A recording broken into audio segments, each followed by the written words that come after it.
అడ్డుకుంటున్నారు. ఏం చేస్తారు అడుగు బొక్కలు ఎవరితో మొక్కోని ఇదాన్ని రికార్డ్ చేయి.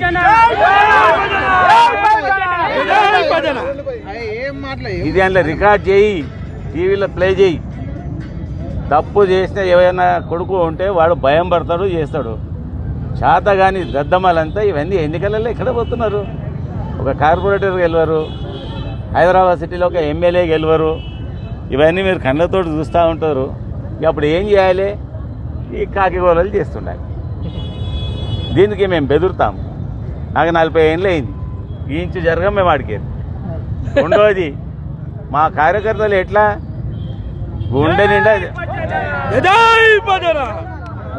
గుండె నిండా ధైర్యంతో ఉంటారు. 20 ఏళ్ళు ఉద్యమాలే చేసిన వాళ్ళు ఇవేంటి 5 ఏళ్ళు 4 ఏళ్ళు 3 ఏళ్లకు ఖచ్చితంగా రోడ్ల మీద పడతారు. నేను కూడా ఓ ప్రాంతానికి ఎమ్మెల్యేను కదా, అక్కడ అడుగుతా ఉన్నా.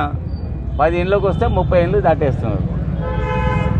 ఏం చేయరు, పథకాలు రావు, పేదలు లబ్ధి పొందరు, వాళ్ళ జీవితాలు బాగుపడి మళ్ళీ మా బాస్ కేసీఆరే రావాలి, పేదల కష్టాలు పట్టించుకోవాలి. ఆయన ఉన్నప్పుడంతా ఇవన్నీ మేమేం చూడలేదు. ఒక ఎమ్మెల్యేగా సంపూర్ణంగా సంతోషంగా ఉన్నట్టు నేను ఈ 1 ఇయర్ నుంచి నా ఎంటికలు కొన్ని కింద పడి వచ్చి రాలి అడుగుతా ఉన్నారు. ఎంతమందికి చెప్పాలి? బంగారం అడుగుతా ఉన్నారు, అది అడుగుతున్నారు, ఇది అడుగుతున్నారు. అమ్మ చెప్పిన వాళ్ళం మేము కాము. కేసీఆర్ ఇచ్చిన ప్రతి వాగ్దానాన్ని అప్పట్లో నెరవేర్చిండు. ఇప్పుడు మా ప్రభుత్వం లేదు. ఎవరైతే శిక్ష వాగ్దానాలు ఇచ్చిర్రో పోయి వాళ్ళని అడగండి.